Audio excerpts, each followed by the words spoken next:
Dr. Misra, welcome, welcome. Thank you so much for being here today. Would you like to start by introducing yourself? Well, I'm Santrupt Misra. I was born on the eastern coast of India, but have been in Mumbai for God knows last 35 years. Traveled to most part of the world, wherever participants are joining from. And I have two of my colleagues with me who are helping me. Ajay Soni, our Chief Learning Leadership Officer of the Aditya Birla Group. I work for the Aditya Birla Group. We are a $48 billion Indian conglomerate headquartered out of Mumbai. And we are in 17 different businesses. We call ourselves forest to fashion or textile to telecom, call whichever way. About 125,000 people in 40 countries with 30 nationalities and more. I've been with the company for 25 years. So that's about me. Wonderful, wonderful. Thank you so much for being here. And who do we have with us on our panel? Ajay, would you go please? Yeah, thanks, Nessa. Thanks, Dr. Misra. And a very good afternoon, good morning, good evening, depending on where you are. I'm Ajay Soni. I work with Dr. Misra in Aditya Birla Group, look after learning and leadership development. Excited to be here talking to all of you. So Nessa, we will now carry on and yeah, Nessa? You want to just say hi, Kanika? Do you want to say hi? Are you there on the line? Hi. Say who you are. Yeah. Yeah. I'm Kanika and I'm part of the Leadership Learning Center of Aditya Birla Group, which is called Gyanoday. And I'm happy to be part of this conference today. Wonderful, wonderful. Thank you all so much for being here. Yes, I will let you take it away, Kanika. I have you available as co-host and let me know when you're ready for sharing. Fantastic. Thanks, Anessa. And yeah, Kanika, you can put up the first slide. And I just wanted to introduce Dr. Misra a little more. Dr. Misra is CEO of Carbon Black, which is more than $1 billion business for us. He's also the director of chemicals, director also group human resources at Aditya Birla Group, which is almost a $50 billion global conglomerate. As Dr. Misra said, he has over 35 years of experience, and he's been on the board level of many different companies, both at Aditya Birla Group, outside Aditya Birla, as well as not-for-profit organizations. And he's a double PhD. He has a passion for education, and he's a double PhD gold medalist from human resources. He's done many different stints. Started off with this as a professor, and then since then he's broadened himself as a business leader and known industry stalwart, global industry stalwart. So it gives me immense amount of pleasure to be with him today. And thanks, Kocharya, for hosting this series and theme itself, Awake, Aware, Arise. It's indeed thought-provoking theme and makes one reflect on our own awakening and arising as the entire world goes through this massive transformation. I just thought I'll also take a minute to share overall flow of today's session. The theme of our session, Dr. Misra is going to talk about coaching in hyperactive age. As you can see, we are looking at this theme from lens of transformation. Therefore, Dr. Misra will be sharing the two aspects. One is exploring the nature of transformation. What does it mean? How does it happen? How is it experienced? And that's transformation itself. And then Dr. Misra will also talk about and share his thoughts about coaching as one of the methods of enabling transformation. After Dr. Misra has shared his views on these two aspects, I will then pose certain questions to Dr. Misra. And as I'm posing those questions, we will run certain polls in which you are also able to join us and share your views through those polls. And Dr. Misra will respond to those polls as well. Towards the end of the session, for about 20-25 minutes, I'll be asking him the questions that you are posing. So do start sharing your questions on the chat section of this Zoom meeting. What you can also do is, and you can start doing that right away, what you can also do is give a thumbs up to those questions that you really like. So if somebody is asked a question, you can give a thumbs up to that, and that will tell me that this question is popular and must ask that question to Dr. Misra. Before I hand over to him, at the beginning, Dr. Misra introduced himself, and I introduced him as a professional as well. But just wanted to add a little bit to that, to the softer side that Dr. Misra brings. And I worked with him in various capacities for 20 years, so it's been a privilege. He is very well versed in Sanskrit shlokas, as well as poems, classical poems. And so don't be surprised if he breaks into one of those shlokas or poems today as well. Dr. Misra started his career as a teacher. He's a coach at heart, and people reach out to him for counseling, guidance, and he has time for everybody. He has time for a managing director of the group company, or if a child of an employee wants to reach out for guidance, he has time for that. Another aspect of the soft side to him, and I know I'm embarrassing Dr. Misra a little bit here, but if there are people in need, especially for education, and that's his focus on education, be it children of domestic workers or the lift boy in his building, he has compassion and support and his wisdom for everyone.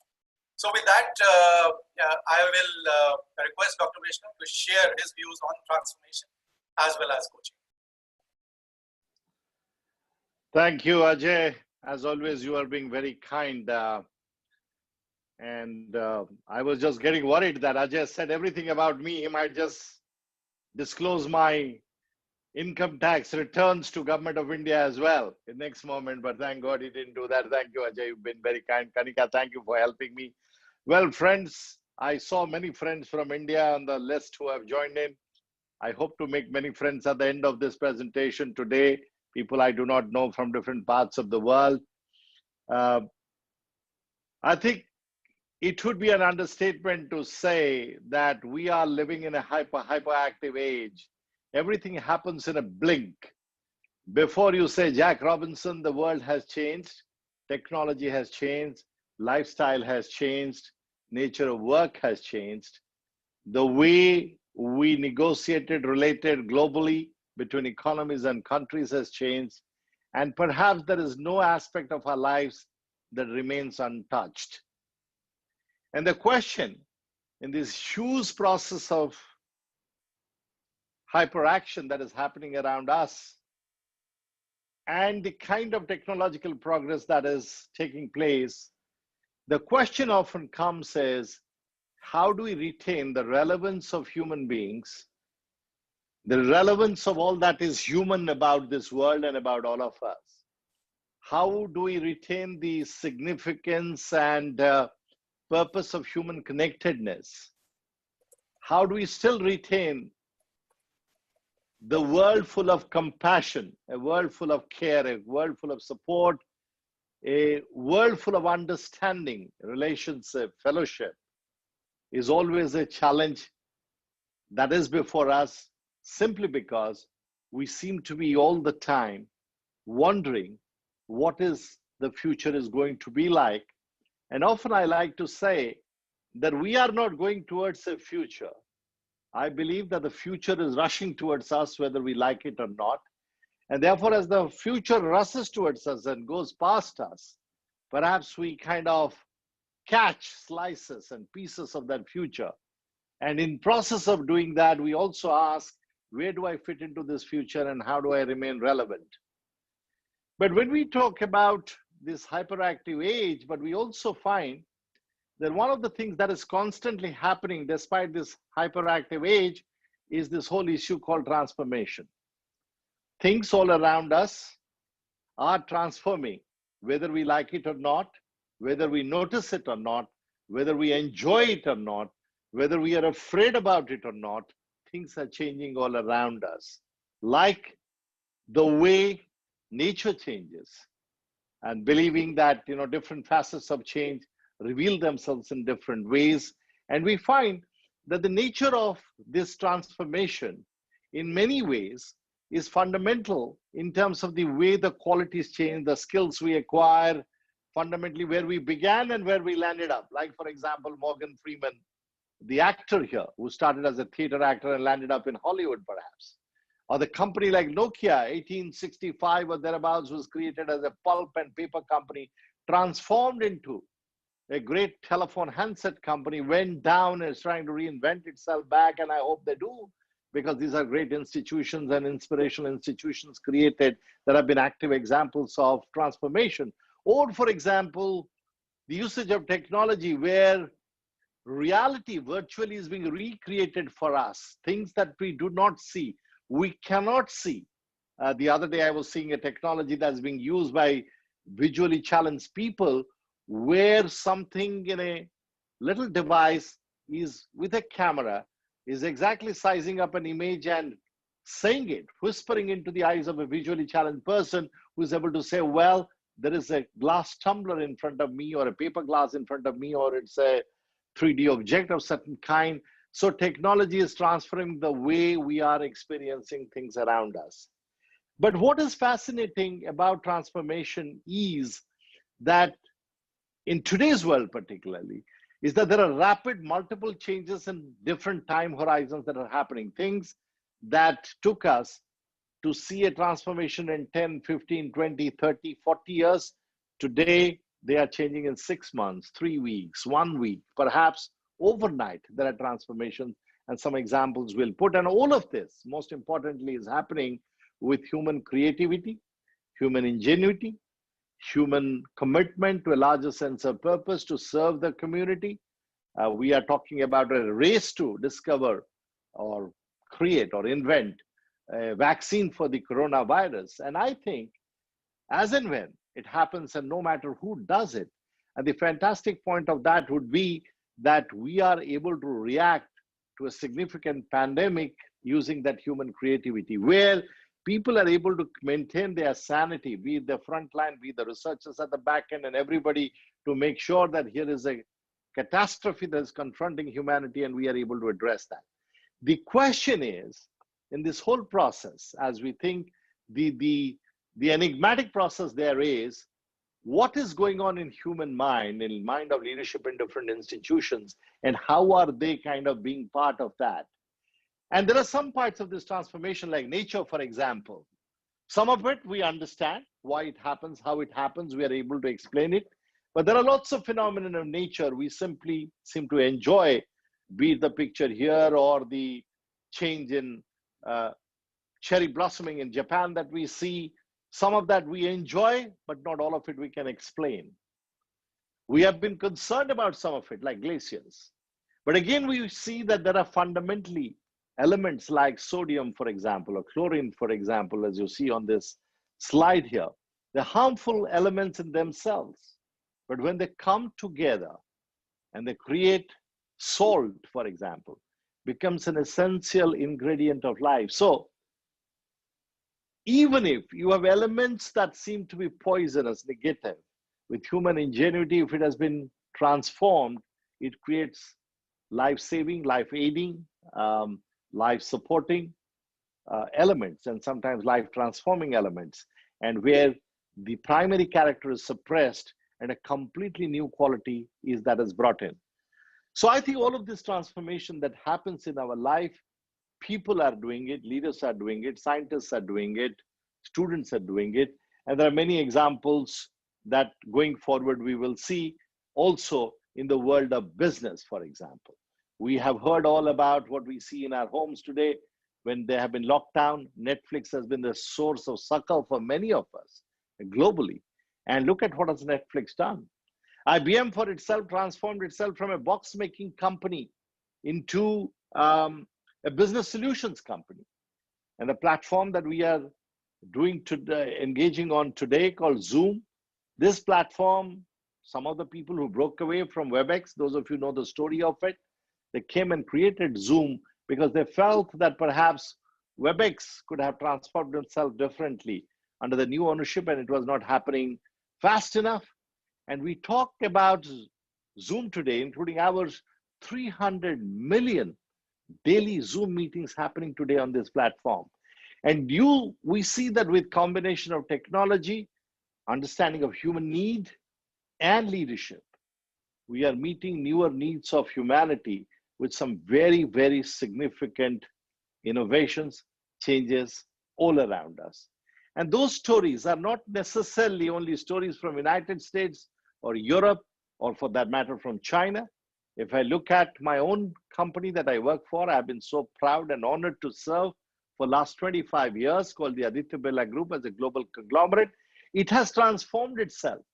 In my lifetime of being with us with this in 25 years, different 17, 16 sectors that we operate in, many of them we have leadership position. But if I may show you the story of transformation of this organization called Aditya Birla Group, it itself has been astounding, simply in terms of growth. 24 times growth in revenue in 25 years, 4.5x growth in operations, 2.5x increase in number of manufacturing units, 1.6x growth in number of employees.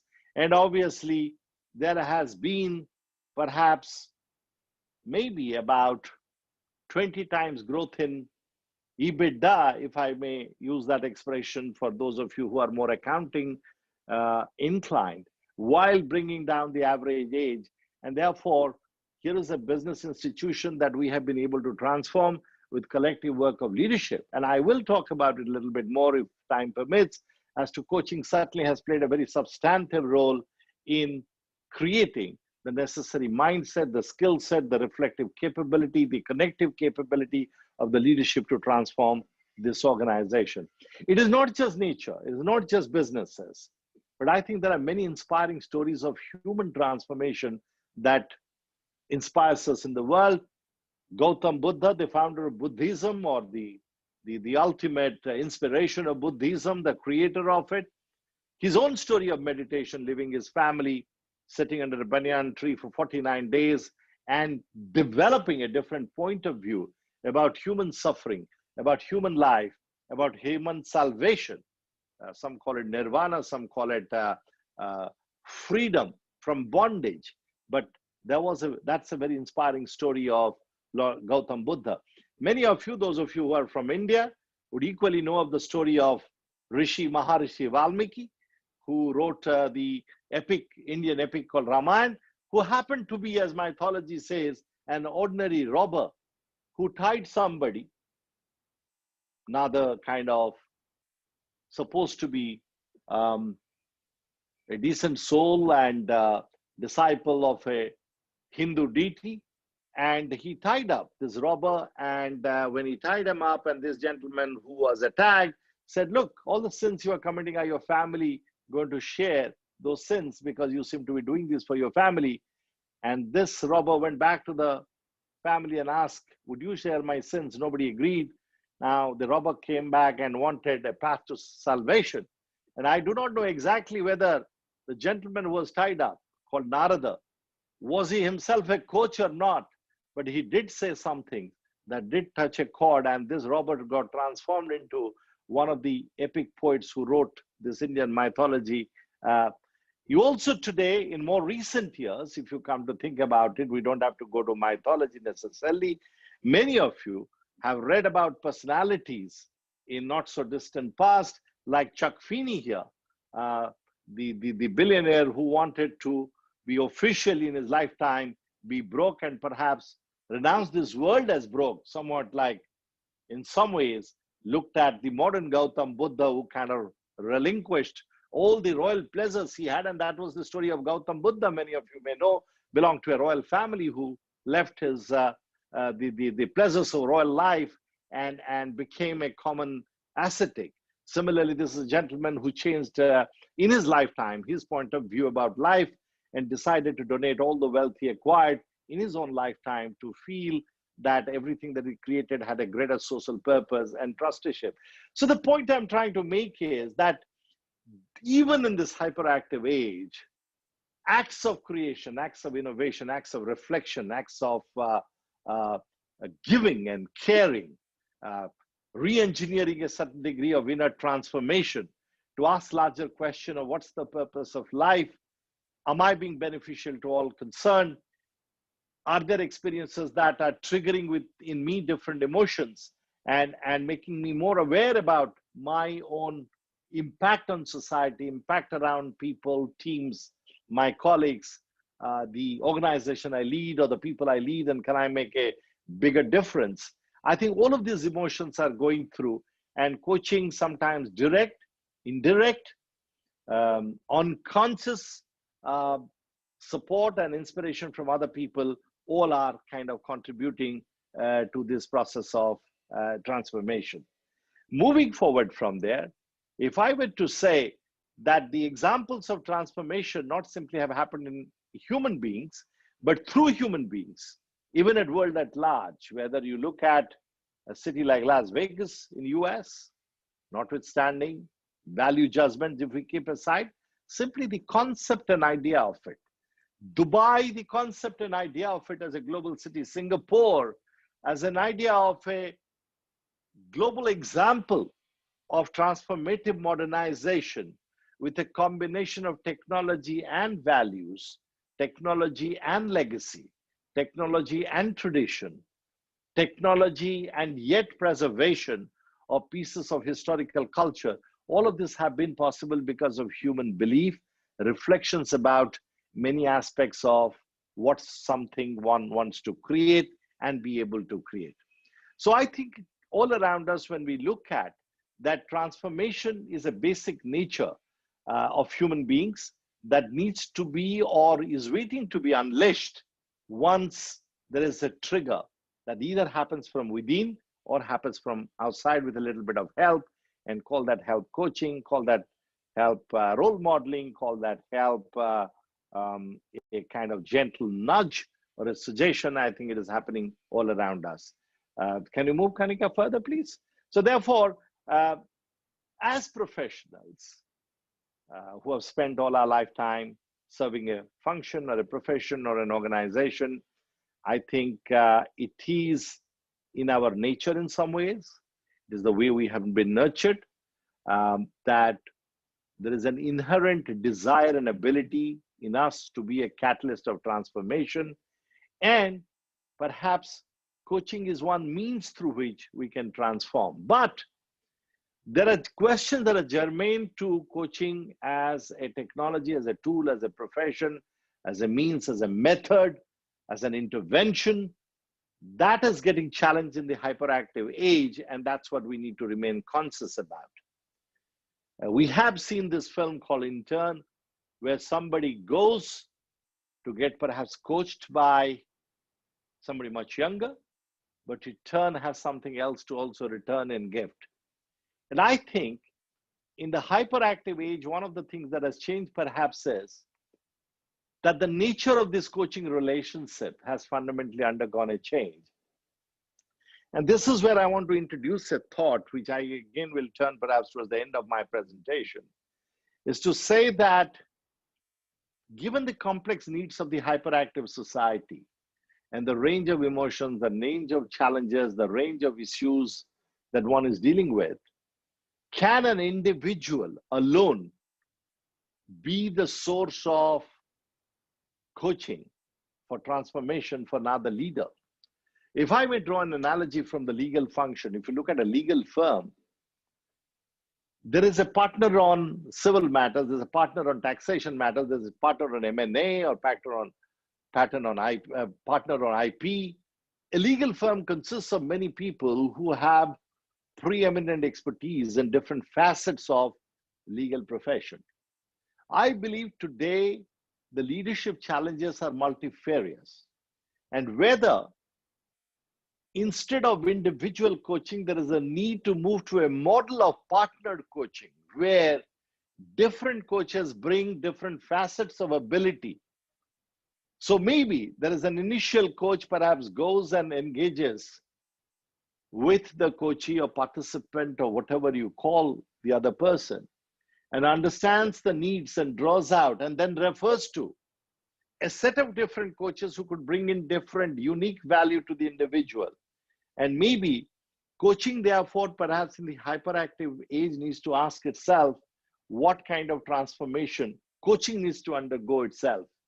Should individual coaching alone be adequate, or for what purpose could it be adequate? And therefore, should a client or a coachee be approached through a partnership of coaches who are always available? And there could be a situation of a lead coach and partner coaches, where the lead coach does the relationship, does the assessment, but draws in a range of expertise to help this individual to cope with. Because in the hyperactive age, what is of essence is time, perhaps, the speed of doing things. And relying on one individual's expertise to be able to meet all the needs and waiting for a long drawn out process, perhaps many leaders in this hyperactive world do not have the time for, because they're internally challenged and troubled about how to deal with a range of changes happening in the regulatory system. There's healthcare, client expectations, new technology transforming their businesses. So that is one of the things. So while coaching for transformation is essential, transforming coaching is equally essential, and that is something we need to think about.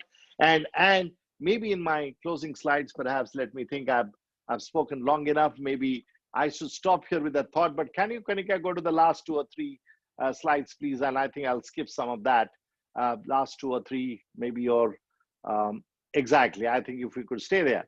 One of the things I want to talk about is that historically, earlier, we equated capacity to coach someone with age, as if vintage experience like maturing wine is always important, that unless I'm 50 plus or 60 plus, I've got a full professional life, then only I transit into coaching and as if I have something to offer. But I think we need to now think of coaching perhaps in a more pyramidal manner, that perhaps somebody who's in 35 age bracket could coach somebody who's 22, 25 or an early career professional. I think we need to create a culture of coaching over a period of time, and therefore we need to move away, from this age and experience intensive coaching to more relatable generational coaching. And second part we need to think about is how is perhaps artificial intelligence, machine learning, etc., the algorithmic programming, can it distill human issues into very classifiable issues around machine, and is it likely that coaching and a lot of the base problems that are kind of standardized or commoditized human problems, if I may call them, could perhaps be codified into artificial intelligence, and could therefore a machine-based coaching is likely to be the future? And how is it likely therefore that human coaches, people like us who are on the platform, need to bring in very different kind of value into that coaching relationship? So how do we differentiate between where would machine coaching end and where would human coaching would begin? And can perhaps some of the more, because one of the things of individual coaching and coaching engagement for many corporations perhaps is that it is not very affordable, both in terms of time and money. And could there be a usage of technology in there? Move on, please, to the last slide, Kanika, on the subject.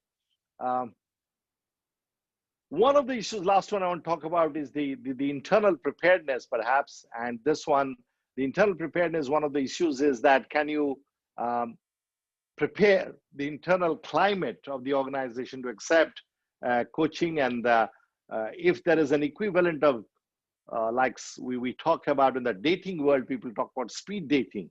Could there be an equivalent of that as speed coaching that is possible, which crunches time? And of course, I would like to close it with this famous statement that perhaps Benjamin Franklin made. I have not checked the veracity of the coach, the quotation, because there are now platforms available. Kanika, if you can go to the very last slide, please. There are platforms available that check out whether what you talk about is true or not. He seemed to have said, when you have finished changing, you are finished. And I think, therefore, transformation has to be a continuous process. And I think we need to transform coaching itself, aided by technology, unaided by technology, circumscribed by changing context, and asking ourselves whether as coaches, as individual coaches, because already I know the colleagues who are from the Western world may not relate to cricket as an analogy. Today already we find that in cricket world, we have batting coaches, we have fielding coaches, we have bowling coaches. So there are elements of specialization in coaching emerging. And and the analogy I gave you of a legal firm, is there a time that comes today about we need to kind of create different streams of coaching and think in terms of a partnership approach to coaching a leader to really meet their needs, rather than believe that one coach can be the source of all kinds of reflective thinking and aid for someone who seeks that guidance and support. So thank you again for having me. I think I'll have a conversation with Ajay now. He has some questions perhaps, and then happy to take any questions you may have. Thanks so much. Thanks, Dr. Misra. Very interesting. You talked about coaching for transformation and transforming coaching itself. Very interesting. And there were lots of comments coming on the comment section, and I was reading there. And Arvind has said that, great to hear about accelerating the coaching process to match the need of hyper age. And he's saying some experiences on speed coaching, if you could throw light on. One of the things that is coming to my mind is really exec DC that we are running, and that's a 4-month kind of exercise. You may want to talk about some of these speed coaching aspects from the mission. Arvind, if I may say, we already have moved from, let's say, 3-month programs, 2 weeks executive education to 1 week, to now we are talking about bite-sized learning. Now,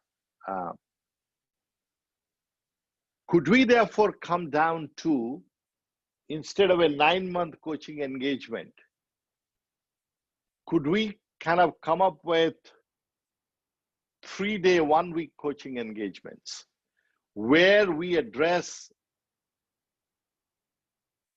one slice of the issue, which is the primary issue, and leave with certain ideas with the coachee who can go on their own and experiment with it, and come back at their choice to whether there has been a value addition and they would like to explore more. So I think flexibility is a part of the hyperactive age, where everything is given in a choice form, in a flexible form, and it's sometimes mass customized, it is individually customized. Often in our coaching methodology in the past, we have done individual customization, but that customization still has been on a larger frame of a certain number of months or certain number of engagements.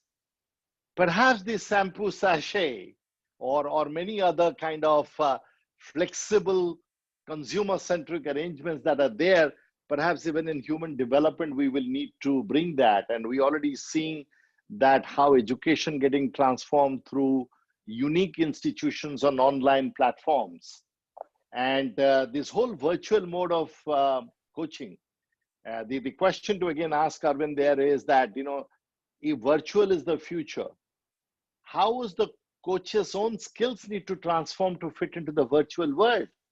Now, as simply transforming a bunch of slides from a physical situation to a virtual classroom does not suffice. Similarly, perhaps simply having a screen-based conversation, just because I have been a coach in a more face-to-face format, would not work. So I think we need to create a lot of experiments with acceleration and speed coaching, for example, where I think a lot of control of the pace of that learning, choice of the issue, need to shift to the coachee.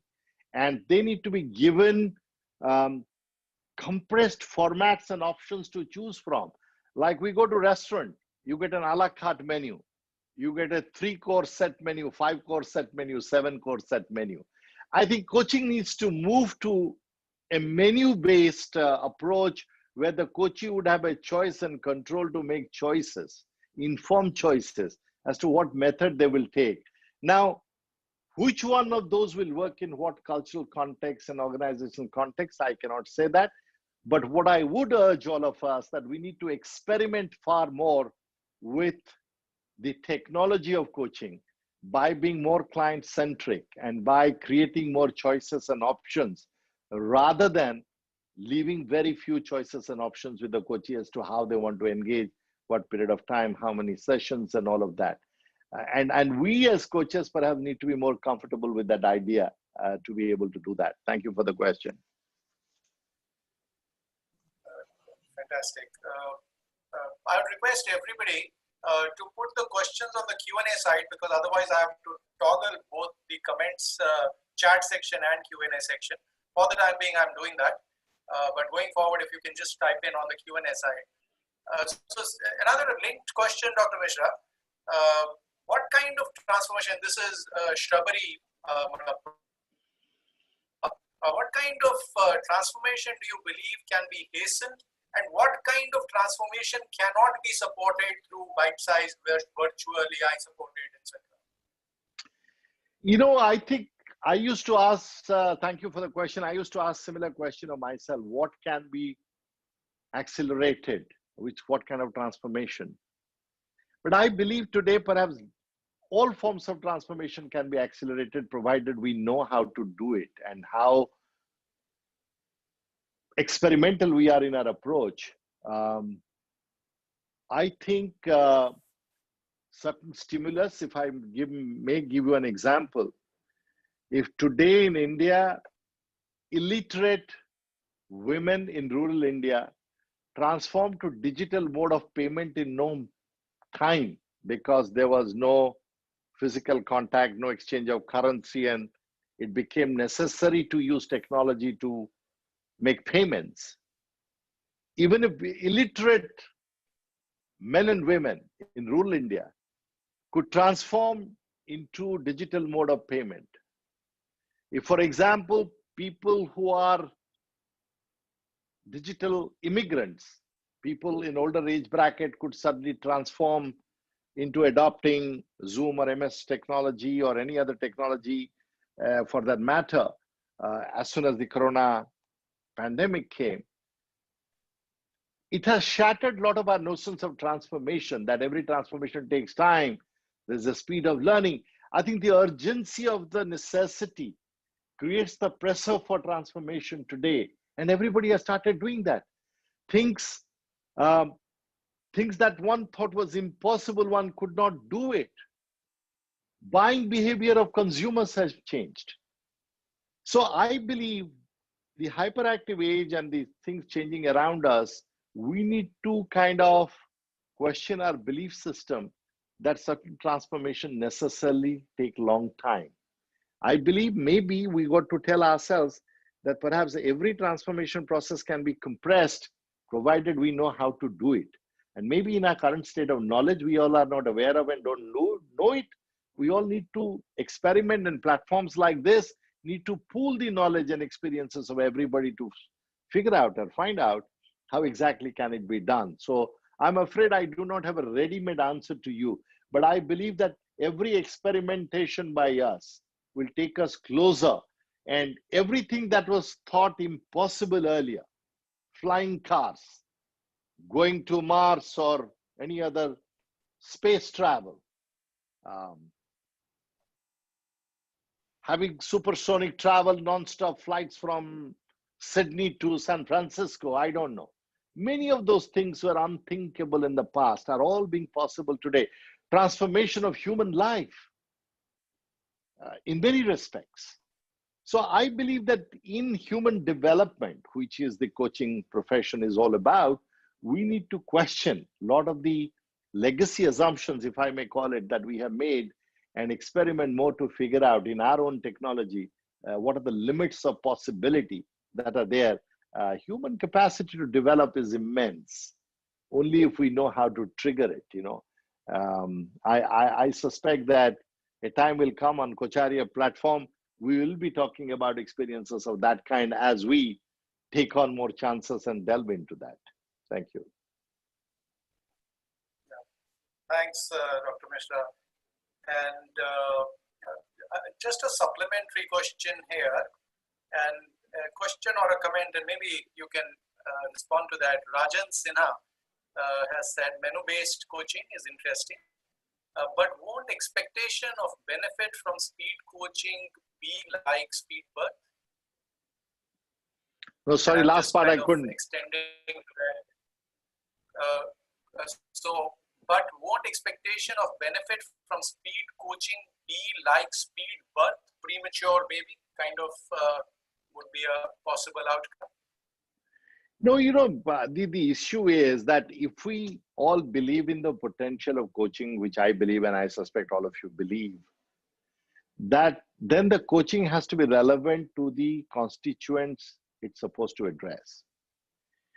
And if shortage of time, making recalibration of personal style or orientation at a fast pace is the expectation, if the tolerance of investors out of a CEO is for a limited period of time, all of us know CEO lifespan is reducing, corporate lifespan is reducing. If people's expectation is that by the age of 40, 45, they would like to do certain things and accomplish and transform the trajectory of their life after that. So because there are a lot of those expectational issues and thresholds of tolerance, patience, all are dropping, I think it would simply be wise to believe that the value through speed will be created is to continue to remain relevant to the changing needs of those individuals. Because a lot of the things we developed in coaching, including the belief system around coaching, were developed in a very steady state world where things did take time to change. Things had a predictable rhythm when they changed. In so many years, this will happen, such period of time it will happen, where you could anticipate a change which is at the horizon and it will slowly unfold itself out of the mist and come gradually towards you. You could slowly recalibrate. But the demand and need to recalibrate faster is so high on professionals, individuals, medical professionals, for example, that the entire profession with technology is going to get completely transformed. It is only the finest of the things that technology cannot do that a medical professional will be called on to do.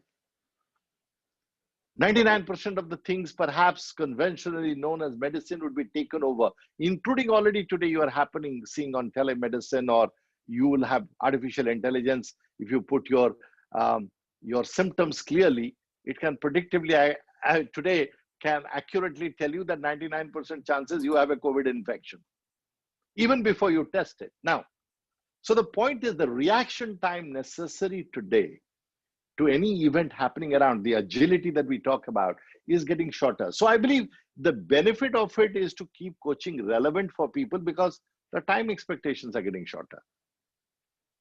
Thank you, Rajan.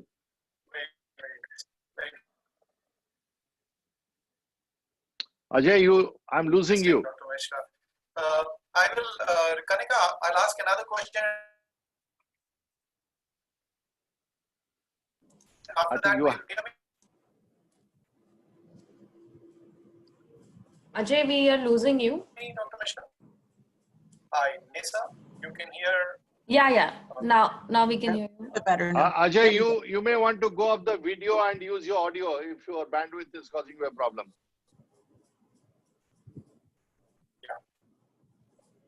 Yeah, I've done that. So what we will do, Kanika, it's better now? Yeah. It is. Great, thank you. So what we'll do after this question, I'll ask another question to Dr. Misra, and then we will do our first poll. So Dr. Misra, you joined Aditya Birla Group 20 years back. The group was $1.5 billion or thereabouts. 25 years ago, Ajay, correction, 25 years ago. Silver Jubilee. $50 million. 25 years, correct. 25. And today, group is $50 billion. What are three significant ingredients that went into this transformation of the group? I think, first of all, recognition by the leadership that the world out there, the business environment in India and globally, was going to change and was changing fast enough that we needed to transform ourselves. So it's first of all leadership's recognition of that. Number two, leadership's willingness to shed what they had learned in the past and learn new things. That's the second one. And third and most important is their willingness to absorb new talent and new mindsets, or bring in deliberately new mindsets into the organization that would know the way into the future and show the way, having traversed the paths that they had not traversed before. So I would say these three things made a big difference to this transformation. Okay, very nice. Kanika, would you like to share the first poll question and how can the participants participate in the poll? Sure. Can you see my screen? Yes, right. Yeah. So our first poll question is, as you can see it on the screen, as we now move into a new decade, businesses will need to transform. So what changes leaders will need to make in this new decade? You can go to www.menti.com and enter the code as mentioned on the screen.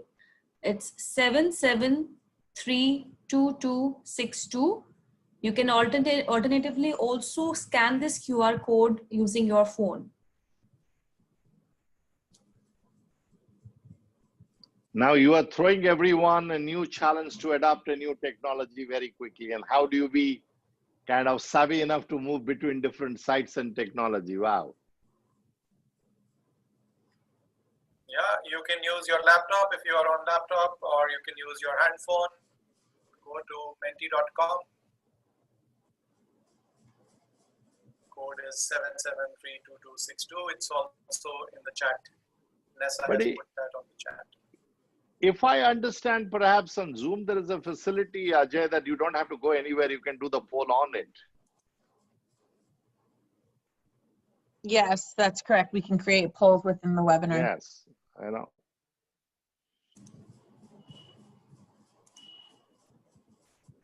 Well, we do have a number of questions here. I just wanted to quickly look. Yeah, please go on. So let me see here.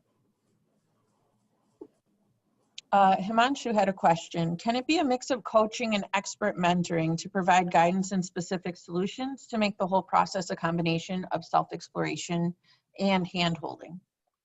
Interesting. I think that's a very interesting proposition. I must agree that as the world of the future gets more and more specialized, perhaps we would need the combination of both, because sometimes it will be very difficult to relate to the world of the coachee, particularly if he or she belongs to a very unique area of specialization, because there would be issues one would be struggling with, which are not just about personal development, but it's a personal development in the context of the world that I operate in.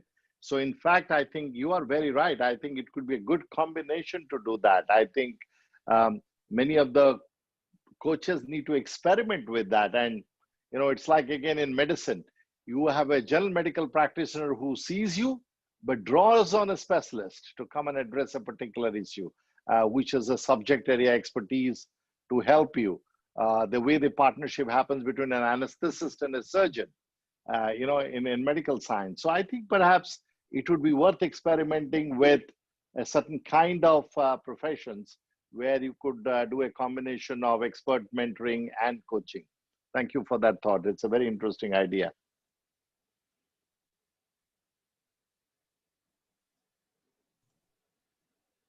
Wonderful. Did you want to continue? Did you want Yes, to continue the questions, Doctor? Yeah, you can continue another question. No worries. As it comes on in the poll, please go on. What's the next question? Not a problem.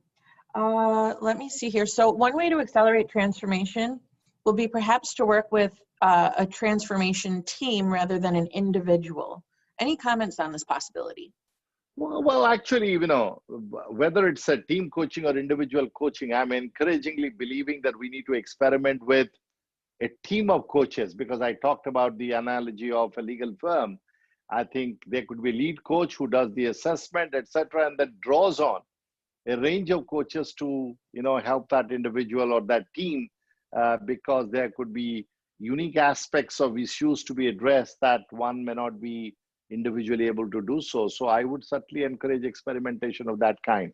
So coaching partnership, I kind of believe that coaching partnership would be a model that would evolve in future.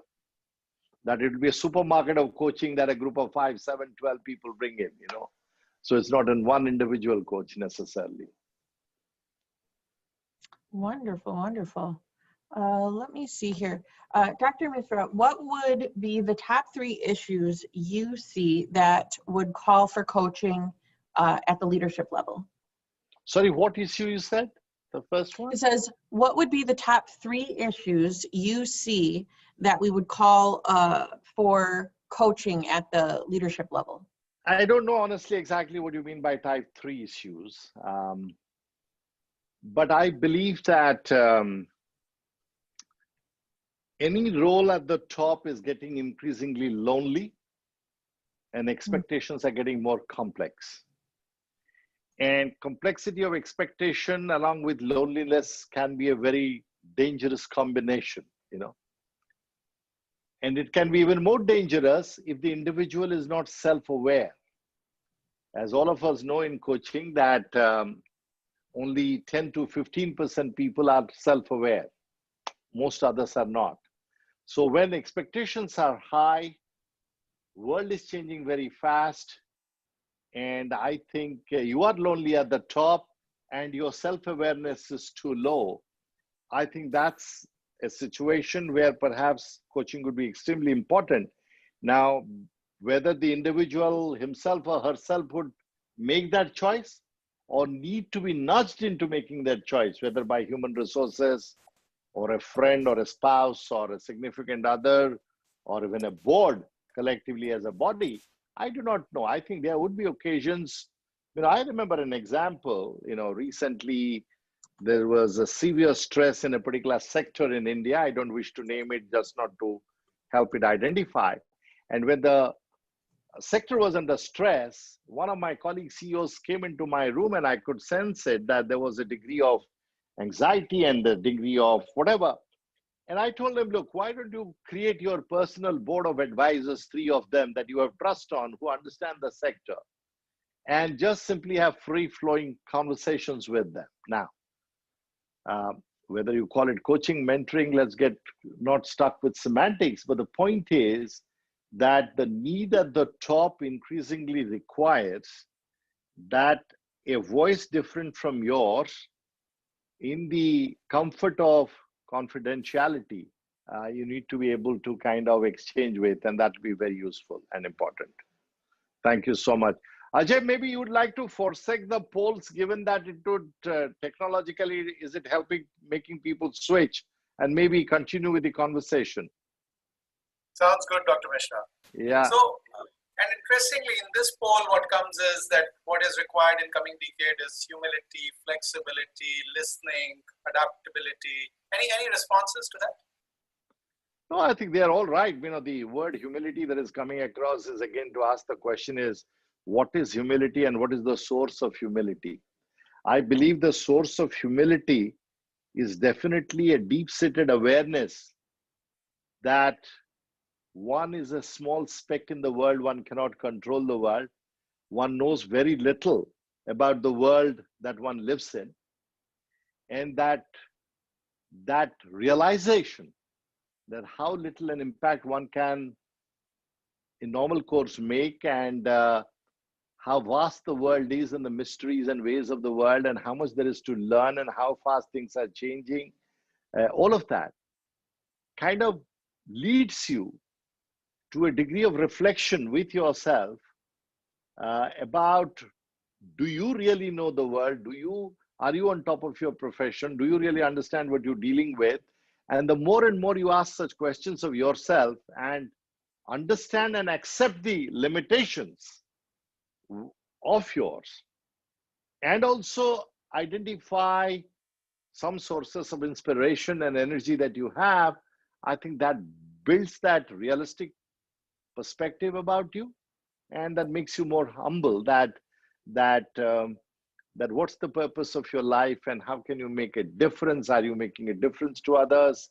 How narrow is your vision? So, you know, a lot of the thing repurposing our own life, repurposing our own skills, repurposing our own mindset. All of this become important part of it, and in different words, people are saying that in answer to your question.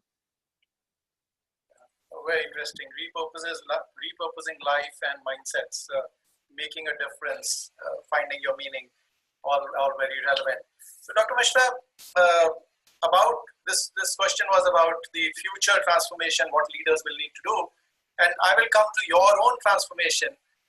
As ABG has transformed, you have transformed yourself from being a professor to being a HR professional to being group head of HR to leading one business to leading multiple business and functions. So what have been key pillars of your personal transformation? Well, I don't know what you mean by key pillars. I think my multiple exposure to life situations, coming from, state like Odisha, where not having an English language education, and to come and compete with people in Delhi as I was going to JNU, or coming to compete with my colleagues in Tata Institute of Social Sciences, having nobody in the family in the world of industry to break into the world of industry in Mumbai, going to do a second PhD in England much before globalization became fashionable. I think I have been just fortunate to have a ever expanding canvas and exposure in life that not only taught me many things, but also helped me to ask right questions about myself and think about many things. And also, along with that, taking certain risks at a certain point in time in professional life. And risk-taking can be a great way of self-exploration. I think, I don't know in coaching process whether we encourage enough people to take risks with themselves, because I find in my personal transformation that a lot of those shifts that you talked about, Ajay, each one of them was fraught with risk at that point in time. I could have failed and not related or lost out in terms of delivering what was expected of me, or me being personally able to adapt to the new environment, from an MNC to a large Indian company, an Indian company to globalizing, and from HR to business, within business, to hardcore chemical industries that I lead now, not being a chemical engineer. So each process could have been a failure. But the point is that risks often make you more aware about your limitations, and you become more humble because you realize, because if I always stayed in HR, even though in HR there is so much to learn and know, but you cannot but help, if you are honest, that's a human weakness, that you cannot but feel that you know your subject, and that would have been limiting itself. It is only when you go out of your comfort zone and the larger the risk you take, you explore more about yourself. I think perhaps that risk-taking with my own career, not going to MNC, going to an Indian company, from Indian company going into teaching, from teaching to coming into a hardcore successful multinational, moving to that time at Aditya Birla Group, which was a more family-led at that time, and not such a huge brand as it is today, and had very limited globalization. I think each point represented a degree of risk, and I think risk can be a great teacher. And I think we in coaching framework, whether we use risk stimulus as an intervention, I do not know how often we use, how much we use. I think we need to perhaps use it little more, how should I say, purposefully, to create more transformation. Ajay, I'm kind of acutely aware that we are reaching about 8:30. Just make sure that we're respecting the time for everyone in the session. Sure. So why don't we take a couple of more audience questions, and then I will do a rapid fire if you are okay with that.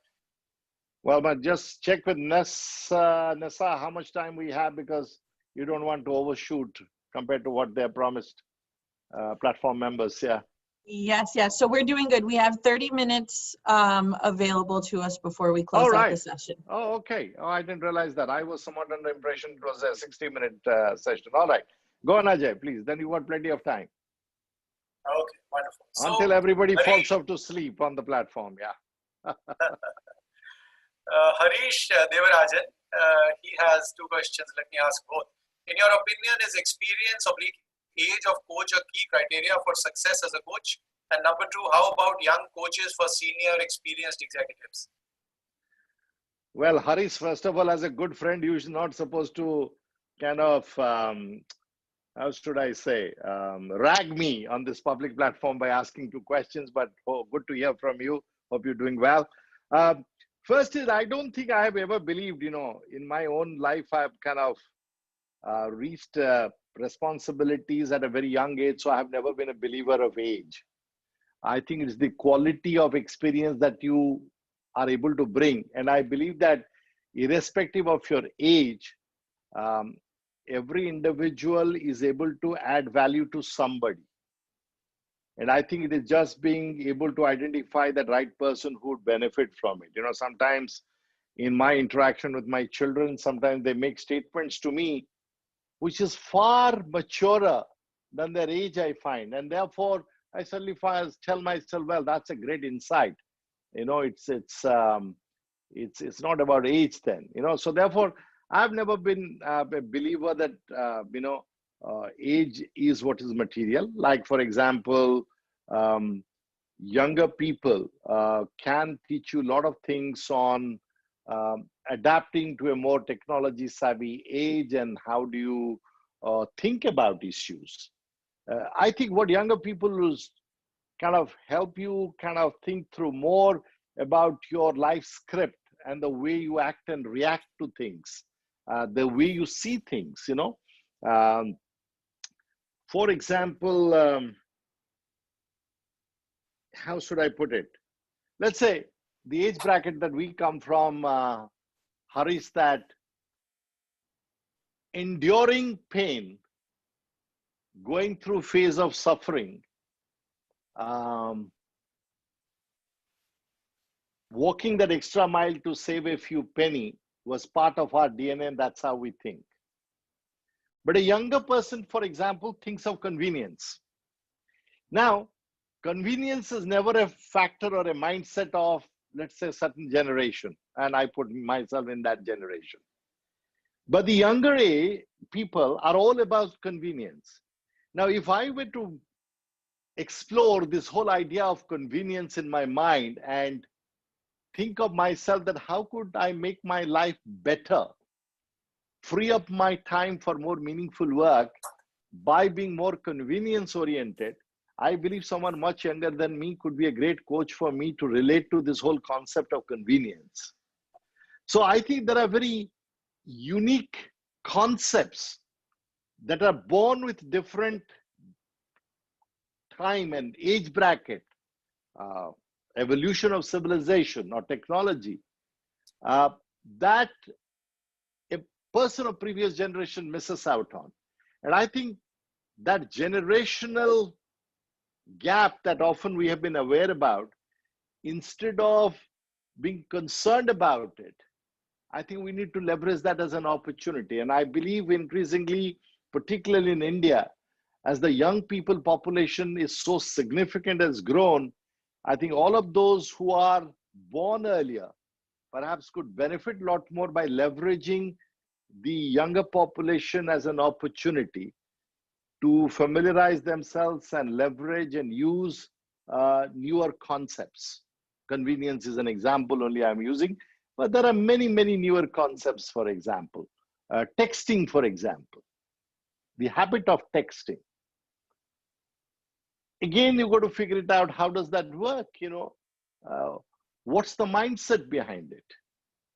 And I think that will build more meaningful relationships if we are able to kind of, I don't know, it was an interesting experiment we did in our learning center many, many years ago, where we called some college kids, 18, 19, I don't remember exact age bracket.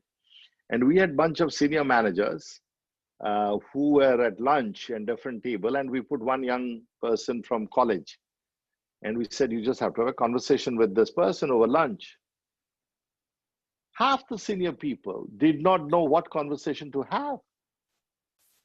And sometimes some people just came away and said, what conversation am I supposed to have? We said, anything. Now that anything was something very uncomfortable because, and today perhaps it's even more glaring because the young person has so much to share, life view, world view, his understanding of everything. So I think young, one, age is not a criteria.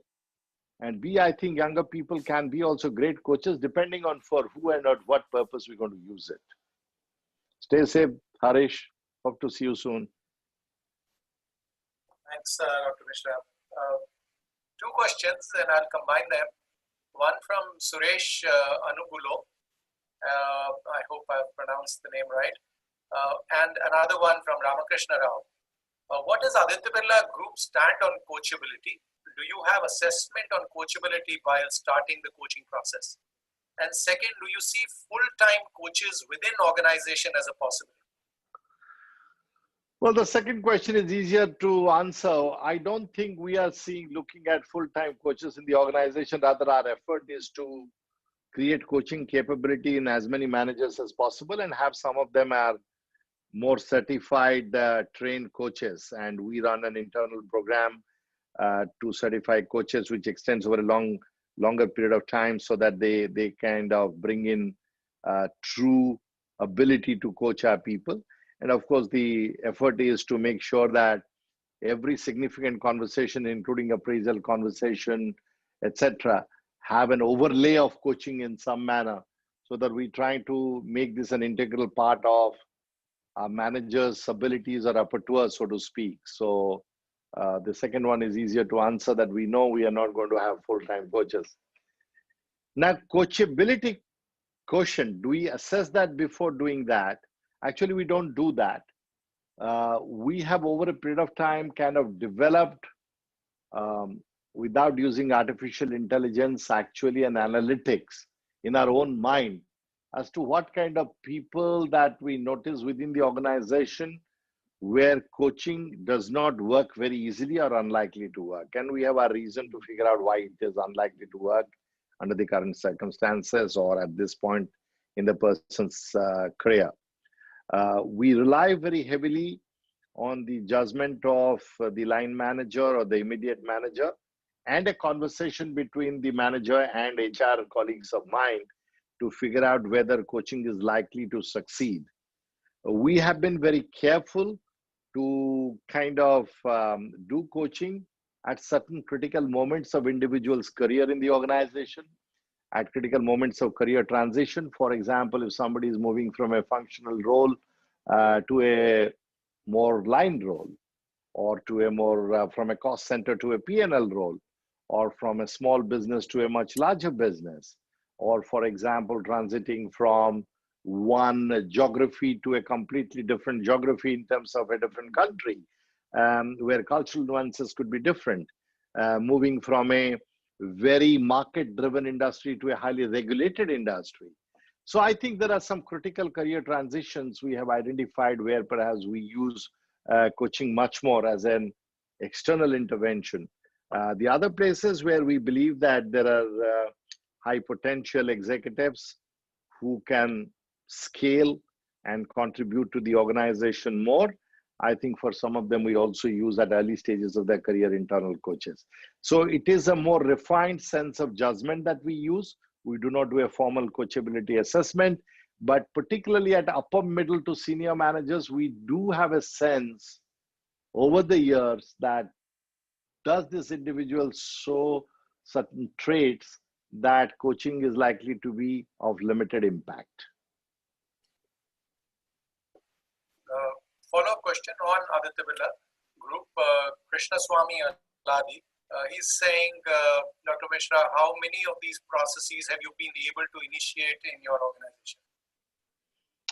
organization? Depends on what you mean by how many of these processes. Most of that I talked about have all been there in the group, and they have been there for, I don't know, at least for 2 decades in different forms, with always improvisation, reform, change.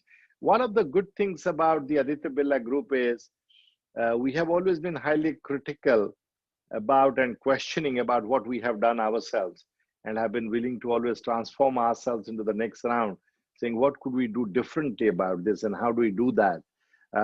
Obviously, there is no one best way of doing it. And I think if you can consistently keep on doing the same thing over a long period of time, we are likely to get diminishing returns. And therefore, we are always perfectly willing to shed something that we have done or the way we have done, and to adopt new ways of doing things and experiment with newer things. I think experimentation is possibly the core to renewal now, that every profession, every organization must run pilots and experiments with a certain hypothesis or a point of view, what works or doesn't work. For example, in what kind of situation perhaps HR managers would be better coaches than line managers. Maybe I would do experiment on that.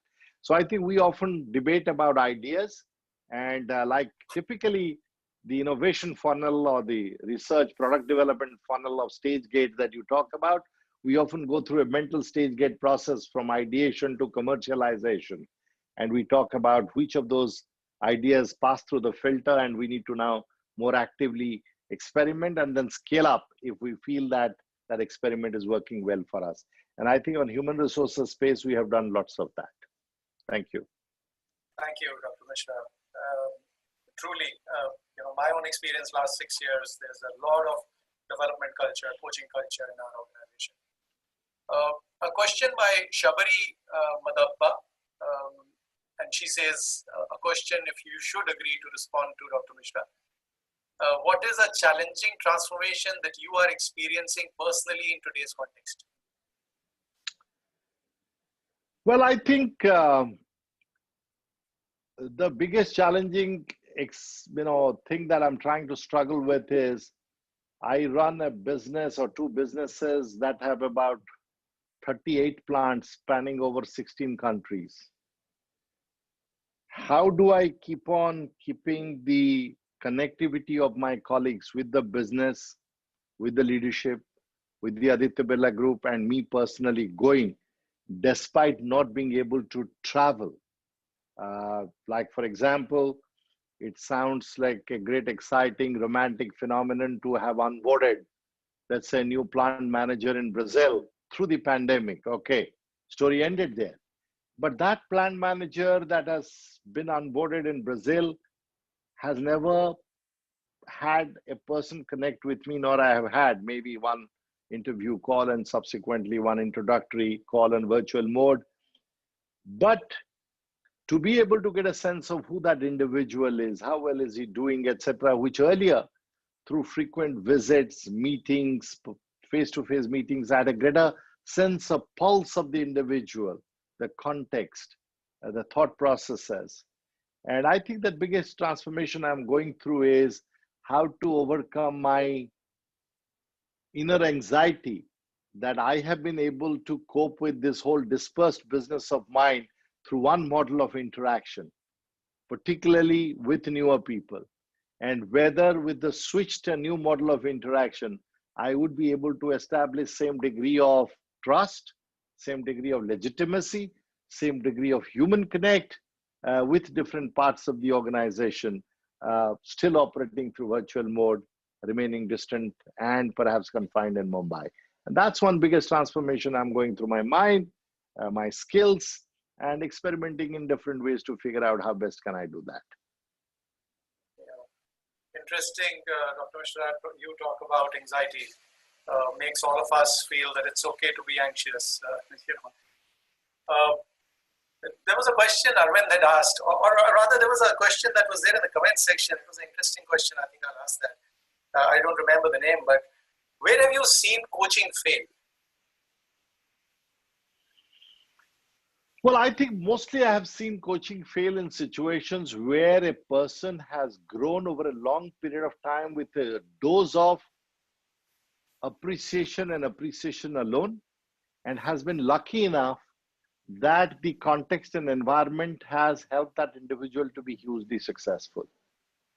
And I think when this twin factor of context having helped you to be successful, and not necessarily you alone or large part of you, but the context has played a large part of your success or the legacy attributed to you, and where you had managers or leaders who believed in, or for whatever reason, they simply praised you and pandered to you and your need for affirmation and ego without ever challenging or presenting alternative models or modes of looking at the world or development. I think those two combinations when have been there in people's lives, I have found that coaching, whether failed or not, was a very painful process.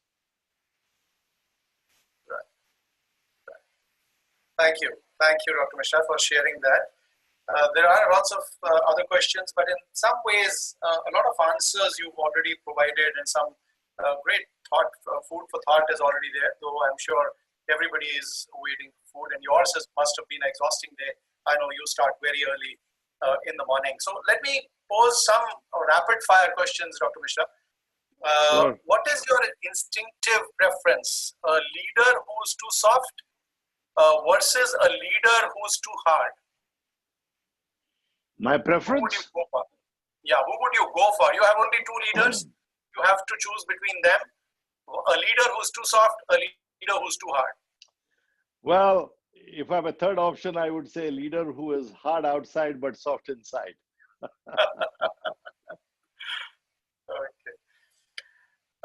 Let's say MD of one of your business, would you rather have, for one of the MDs of your businesses, would you rather have a coach who's been an HR professional in the past life, or the one who's been a CEO?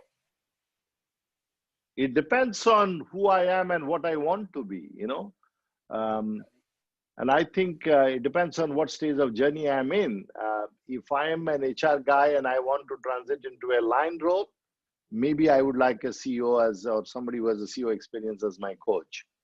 But if I am maybe I'm a kind of line guy, I want to move to a staff function as a part of career development, maybe I may want an HR guy to be my coach. So, it depends on my own career stage and what I want to do next. And why am I going for coaching, Right. It's about the context. Okay.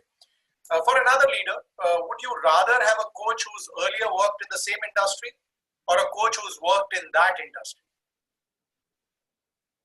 I would always prefer a different perspective, because as I told or I mentioned in one of my answers earlier, that is the different perspectives that I got exposed to that helped my own evolution, both as a person and as a professional. So I believe that alternate, diverse, contrarian perspectives are very useful, rather than reaffirmation of certain belief system that could always occur when the coach also is from the background of the same industry. Right. Thank you for that. My fourth question is, in near future, do you see AI replace humans in coaching? Yes or no?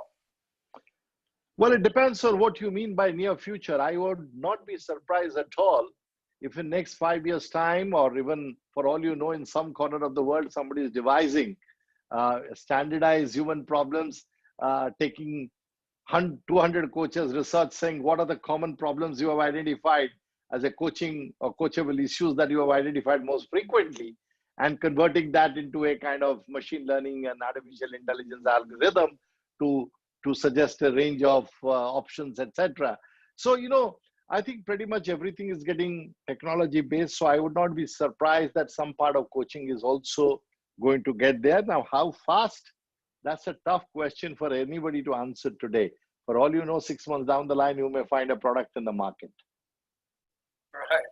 Last rapid fire question is, if for a group of 5 high potentials, would you rather have group coaching or individual coaching? I think we need to experiment more with group coaching, team coaching. I think we have stayed far too long with individual coaching. I think we have created, overemphasized the privacy, the issue of confidentiality. I think we are moving into a society that is more transparent. We are all, maybe in, so to speak, emperors without clothes. We are living in glass houses. So I think the coaching process needs to adopt perhaps more transparency and taking leverage or opportunity of the current crop of leadership, more younger leadership, being more comfortable about talking about themselves and talking about their own issues and anxieties, and believing and benefiting from a more transparent and open society. I think perhaps coaching also needs to kind of overcome some of those paradigms that we have created about around privacy and confidentiality. I'm not saying that we go to brazenly throw those out of the window, but I think we need to acknowledge the fact that the society is getting more open and more accepting and more willing. We used to, in our older days, we used to talk about circles called Alcoholic Anonymous. You may in future have, friendship circles of alcoholics who want to be de-addicted. Maybe you want to go as group and maybe, go through that therapy to help de-addiction. It's not anonymous. It's not important that you didn't know each other. It remained confined. I think if you look at depression as a phenomenon, as a mental health issue, I think the willingness to talk about mental health, depression, or issues of that kind today in society is far greater, that openness, than it was 10 years, 20 years ago, at least in India, and perhaps in many parts of the world. I think perhaps in Western world, perhaps talking to a shrink is not as, how should I say, a taboo as perhaps it is in India or some parts of Asia. But today, even in India or Asia, you find there is a lot more openness around confronting issues of mental health and depression and, seeking help. So I believe that coaching needs to adapt, kind of adapt itself to this paradigm of open society, transparency, and comfort with seeking help and sharing about concerns and anxieties or issues. Yeah, very, very interesting. Clearly, experimentation and group coaching is what you're saying. So Dr. Misra, I'll request you for closing comments, but before that, I'm sure everybody has made their own notes of their learnings. I've made mine, and I just wanted to kind of share some of those. Speed coaching, sprint coaching, circle of coaching was one kind of area that you talked about. Risk stimulus in coaching and in making the coachee take certain risks was the second area. Experimentation being core to transformation is a third part you talked about. You also talked about your own journey of what has happened earlier and now what you're going through right now. And you talked about self-awareness, looking at what's the purpose, how you are making a difference, repurposing life and repurposing mindset. Some of those things you talked about in your own journey. And then when we did that word cloud, what people wrote a lot about the changes required in the leaders in the coming decade was about humility, adaptability, listening, agility, and some interesting thoughts there. So those were my takeaways. I'm sure every individual on the call have their takeaways. So last comments, Dr. Misra, from you. And especially sorry, go on, please. Yeah. Especially if you can leave 3 messages for people on the call, coaches on the call, as to how can they transform themselves. Well, I don't think I am a great believer in prescriptions, but all I would encourage is and request everybody that we need to question and ask more questions around every tool, technology, process of coaching, and revisit the paradigms and training that we received in coaching. Continuously ask ourselves that the way coaching is thought about, coaching is practiced, is it going to remain relevant in that form, or there are new emerging paradigms that need to be factored into to adapt coaching as a profession? Last and most important thing is that I believe that that menu approach that we talked about, that people's expectation out of coaching, the time frame and process will continue to evolve and undergo a change, and we need to be prepared to cater to that and meet that, and rather than sit in the comfort of our own understanding of how we want to practice coaching. How we want to practice coaching may be our own personal preference and value, but that may not be what the client is necessarily looking for. So I think we need to be more client-centric and thereby being willing to learn through dialogue of this platform of Coacharia or any other process or platform to reflect about it and reorient ourselves to help other people transform, and in doing so, they being able to contribute to life and society will be very critical. Thank you very much, Kocharya, for inviting me. Thank you all participants who joined in. I appreciate you, your joining in and all the questions you asked. Your questions pushed me to think some more. It's been a long day for me. I'm sure it has been for you as well. Thank you very much, Kanika and Sajay, again for helping me through this. And Nessa, it was wonderful for you to set it up for us. And thank you for your kindness. Yes, of course, Doctor. It was absolutely a phenomenal session. Thank you so much for your insights, Anjay and Kanika. It was absolutely a pleasure to be here.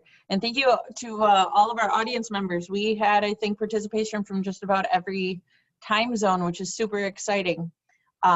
Continue the conversation with us on our LinkedIn platform, Awake, Aware, Arise. We have a wonderful community there, a lot of really great conversation. So again, stop in, drop your insights, drop your questions. We would love to have you. And then stay in tune. We have more sessions to come, of course. I think in closing, transformation is, it's beautiful. It's sometimes painful. It's all a part of the journey. And it's definitely something that, that I've embraced. And I think that with some of the insights that you shared here, Doctor, I think with the unique times that we have in 2020, as leaders evolving and evolving our ability to influence others, I think it's a really important topic to keep front of mind. Especially as you said, as leaders become more and more siloed and a little lonely on top, I think that it's important that you just stay grounded in the basics of leadership and incorporating some of these coaching practices and transformational practices into our day-to-day will only help us grow and be better. So thank you. Sincerely, thank you so much. Thanks so much. Thank you everybody for being here. And I hope you all have a wonderful day, wonderful afternoon, and a wonderful evening. You too. See you next time. Bye-bye. Thank you. Thank you. Bye. Bye.